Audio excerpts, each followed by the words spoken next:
Apocalipse 6, 12 ao 17, eu vou ler somente esse trecho. Vi quando o Cordeiro abriu o sexto selo e sobreveio grande terremoto. O sol se tornou negro como saco de crina, a lua toda como sangue. As estrelas do céu caíram pela terra como a figueira, quando abalada por vento forte, deixa cair os seus figos verdes. E o céu recolheu-se como um pergaminho quando se enrola. Então todos os montes e ilhas foram movidos do seu lugar. Os reis da terra, os grandes, os comandantes, os ricos, os poderosos e todo escravo, e todo livre, se esconderam nas cavernas e nos penhascos dos montes. E disseram aos montes e aos rochedos: caí sobre nós e escondei-nos da face daquele que se assenta no trono e da ira do Cordeiro, porque chegou o grande dia da ira deles, e quem é que pode suster-se? Então tá aí Apocalipse 6, 12. Vi quando o Cordeiro abriu o sexto selo e sobreveio grande terremoto. O sol se tornou negro como saco de crina, a lua toda como sangue. É baseado nesse primeiro versículo aí que a gente vai discorrer agora. Vamos começar com esse primeiro comentarista aqui, está mais à esquerda de vocês, em vermelho. Em nenhum lugar do Apocalipse fala que não haverá salvação depois que o sétimo selo for aberto. Mas também é verdade que não aparece nenhum sinal de conversão dos homens diante dos flagelos a que serão submetidos. Diante do que foi exposto, pode-se afirmar que o período do sexto selo será a última chance de redenção dada aos homens. O sétimo selo dará início ao processo de redenção do planeta. Vamos começar falando então sobre esses tremores de terra, essa questão do sol tornar-se negro e a lua tornar-se como sangue. Esses são os primeiros temas que a gente vai falar hoje. A gente vai perceber no decorrer das referências aqui que outros tremores de terra vão acontecer durante a grande tribulação. Essa questão do sol se tornar negro, a lua tornar-se como sangue, também não será uma vez só que vai acontecer. Não vai ser apenas nesse sexto selo. Então vamos a elas, as referências. Tremor de terra primeiro, tá? Isaías capítulo 29, versículo 6. Do Senhor dos Exércitos vem o castigo, com trovões, com terremotos, grande estrondo. Ageu também, capítulo 2, versículos 6 e 7, porque assim diz o Senhor dos Exércitos, ainda uma vez, daqui a pouco, e farei tremer os céus e a terra, e o mar e a terra seca, e farei tremer todas as nações, e virá o desejado de todas as nações, e encherei esta casa de glória, diz o Senhor dos Exércitos.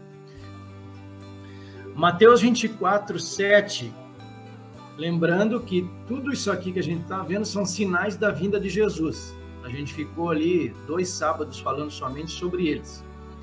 Porquanto se levantará nação contra nação, e reino contra reino, e haverá fomes e pestes e terremotos em vários lugares. Apocalipse 8, 5. Aqui vejam, é a segunda vez que vai ocorrer terremotos dentro da 70ª semana de Daniel, ou dentro da grande tribulação. A primeira vai ser exatamente aqui, durante esse sexto selo. E depois a gente vai ver entre o sétimo selo e a primeira trombeta nos primeiros 3 anos e meio. Então, logo que começa a semana, vai haver esse primeiro terremoto e logo depois vai haver outro. Apocalipse 8, 5. E o anjo tomou o incensário e o encheu do fogo do altar e o lançou sobre a terra. E houve depois vozes de trovões e relâmpagos e terremotos. E depois, mais uma vez, sob a 7ª trombeta, no meio da semana, será o outro terremoto que vai ocorrer. Nós estamos falando de grandes terremotos. Apocalipse 11, 19. E houve relâmpagos e vozes e trovões e terremotos e grande saraiva. E aí, finalmente, já agora, sob a 7ª taça, no final da semana.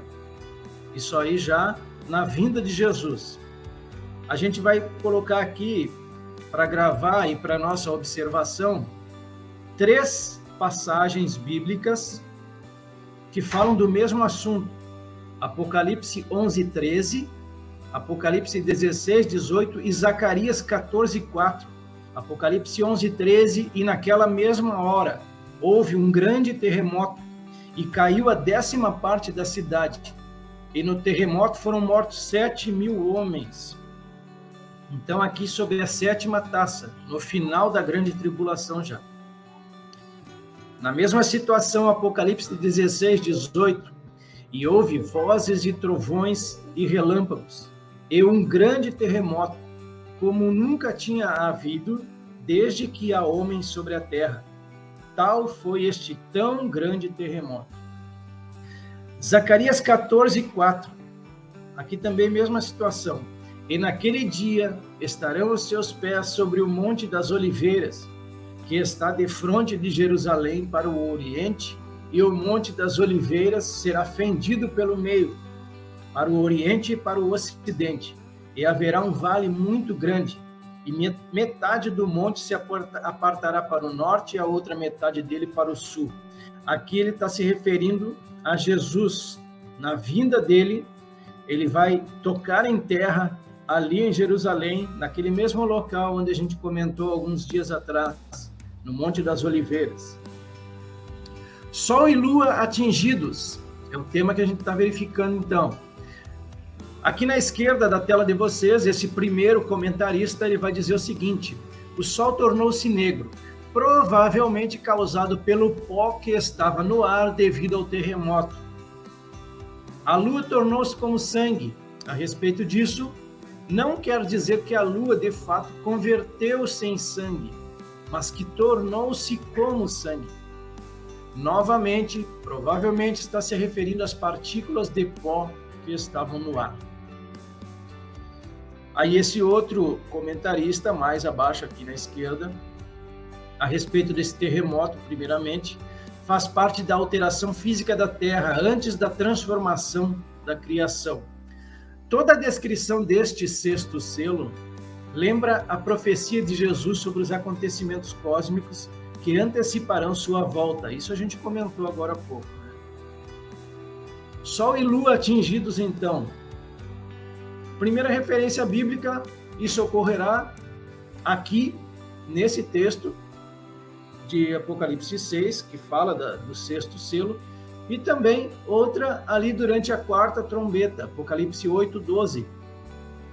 E o 4º anjo tocou a sua trombeta, e foi ferida a 1/3 parte do sol, e a 1/3 parte da lua, e a 1/3 parte das estrelas, para que a 1/3 parte deles se escurecesse, e a 1/3 parte do dia não brilhasse, e semelhantemente à noite.